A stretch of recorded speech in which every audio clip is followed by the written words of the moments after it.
नमस्कार दोस्तों, आज हम बात करते हैं आपातकाल की, क्योंकि कल जो दिन आएगा 26 जून को, उसी दिन आपातकाल लगा था। आज से 43 साल पहले 1975 में 26 जून की सुबह रेडियो पर तत्कालीन प्रधानमंत्री इंदिरा गांधी ने एक ऐसी घोषणा करी जिससे देश स्तंभ रह गया।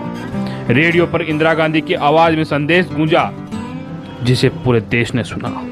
वो संदेश ये था, राष्ट्रपति जी ने आपातकाल की घोषणा की है, लेकिन इससे सामान्य लोगों को डरने की जरूरत नहीं है। लेकिन इस ऐलान के बाद देश में हाहाकार मच गया। सरकार की आलोचना करने वालों को जेल में ठूंस दिया गया। लिखने, बोलने, यहाँ तक कि सरकार के खिलाफ होने वाले विचारों तक पर पाबंदी लगा दी गई। 43 साल पहले जिन लोगों ने आपातकाल का दौर देखा, वही उस दौर को समझ सकते हैं। लेकिन उस दौर के बारे में हमारे जहन में कुछ सवाल उठते हैं। मसलन आपातकाल होता क्या है, क्यों लगाया जाता है, इसके प्रभाव क्या होते हैं। तो आइए जानते हैं आपातकाल से जुड़े कुछ सवालों के बारे में। हमेशा एक सवाल पूछा जाता है, आपातकाल होता क्या है। आपातकाल भारतीय संविधान में एक ऐसा प्रावधान है जिसका इस्तेमाल तब किया जाता है जब देश को किसी आंतरिक, बाहरी या आर्थिक रूप से किसी तरह के खतरे की आशंका हो। आपातकाल की जरूरत क्यों है? संविधान निर्माताओं ने आपातकाल जैसी स्थिति की कल्पना ऐसे वक्त को ध्यान में रखकर की थी जिसमें देश की एकता, अखंडता और सुरक्षा खतरे में हो। इसी को ध्यान में रखकर कुछ ऐसे प्रावधान बनाए गए हैं जिसके तहत केंद्र सरकार बिना किसी रोक टोक के गंभीर फैसले ले सकती है। उदाहरण के लिए बताता हूं आपको, अगर कोई पड़ोसी देश हम पर हमला करता है तो हमारी सरकार को जवाबी हमले के लिए संसद में किसी भी तरह का बिल पास न कराना पड़े। क्योंकि हमारे देश में संसदीय लोकतंत्र, इसलिए हमारे देश को किसी भी देश से युद्ध करने के लिए पहले संसद में बिल पास कराना होता है। लेकिन आपात स्थितियों में संविधान में ऐसे प्रावधान हैं जिसके तहत केंद्र सरकार के पास ज्यादा शक्तियां आ जाती है और केंद्र सरकार अपने हिसाब से फैसले लेने में समर्थ हो जाती है। केंद्र सरकार को शक्तियां देश को आपातकालीन स्थिति से बाहर निकालने के लिए मिलती है। तीसरा सवाल, संविधान में किस तरह के आपातकाल का प्रावधान है? मैं बता देता हूं, भारतीय संविधान में 3 तरह के आपातकाल का जिक्र है। पहला, राष्ट्रीय आपातकाल, नेशनल इमरजेंसी। दूसरा, राष्ट्रपति शासन यानी स्टेट इमरजेंसी। तीसरा, आर्थिक आपातकाल यानी इकोनॉमी इमरजेंसी। चलिए बात करते हैं नेशनल इमरजेंसी की। अनुच्छेद 352।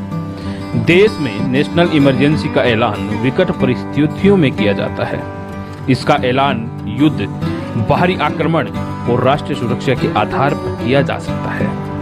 आपातकाल के दौरान सरकार के पास जो असीमित अधिकार हो जाते हैं जिसका इस्तेमाल वह किसी भी रूप में कर सकती है, लेकिन आम नागरिकों के सारे अधिकार छीन लिए जाते हैं। नेशनल इमरजेंसी को कैबिनेट की सिफारिश पर राष्ट्रपति द्वारा लागू किया जाता है। इस आपातकाल के दौरान संविधान में वर्णित मौलिक अधिकारों का अनुच्छेद 19 खुद ब खुद निलंबित हो जाता है। लेकिन इस दौरान अनुच्छेद 20 और अनुच्छेद 21 अस्तित्व में बने रहते हैं। चलो बात करते हैं राष्ट्रपति शासन यानी स्टेट इमरजेंसी की। संविधान के अनुच्छेद 356 के अधीन राज्य में राजनीतिक संकट को देखते हुए संबंधित राज्य में राष्ट्रपति आपातकाल स्थिति का ऐलान कर सकते हैं। जब किसी राज्य की राजनीतिक और संवैधानिक व्यवस्था फेल हो जाती है या राज्य केंद्र की कार्यपालिका के किन्हीं निर्देशों का अनुपालन करने में असमर्थ हो जाता है, तो इस स्थिति में राष्ट्रपति शासन लागू होता है यानी स्टेट इमरजेंसी। इस स्थिति में राज्य के सिर्फ न्यायिक कार्यों को छोड़कर केंद्र सारे राज्य प्रशासन अधिकार अपने हाथों में ले लेता है। कुछ संशोधनों के साथ इसकी सीमा कम से कम 2 महीने और ज्यादा से ज्यादा 3 साल तक हो सकती है। आमतौर पर जब राज्य सरकारें संविधान के मुताबिक सरकार चलाने में विफल हो जाती है तो केंद्र की सिफारिश पर राष्ट्रपति आपातकाल घोषित कर सकते हैं। अब बात करते हैं आर्थिक आपातकाल की। अनुच्छेद 360। आर्थिक आपात अनुच्छेद 360। वैसे तो देश में अब तक आर्थिक आपातकाल लागू नहीं हुआ, लेकिन संविधान में इसे अच्छी तरीके से परिभाषित किया गया है। अनुच्छेद 360 के तहत आर्थिक आपात की घोषणा राष्ट्रपति उस वक्त कर सकते हैं जब उन्हें लगे कि देश पर आर्थिक संकट बना हुआ है और उसके कारण देश की साख को खतरा हो सकता है। अगर देश में कभी आर्थिक संकट जैसे विषम हालात पैदा हो भी जाते हैं और सरकार दिवालिया होने के कगार पर आ जाती है या फिर भारत की अर्थव्यवस्था पूरी तरीके से ध्वस्त होने की कगार पर आ जाती है, तब इस आर्थिक आपात के अनुच्छेद का इस्तेमाल किया जाता है। ऐसी आपातकाल स्थिति में आम नागरिकों के पैसे और संपत्ति पर देश का अधिकार हो जाता है।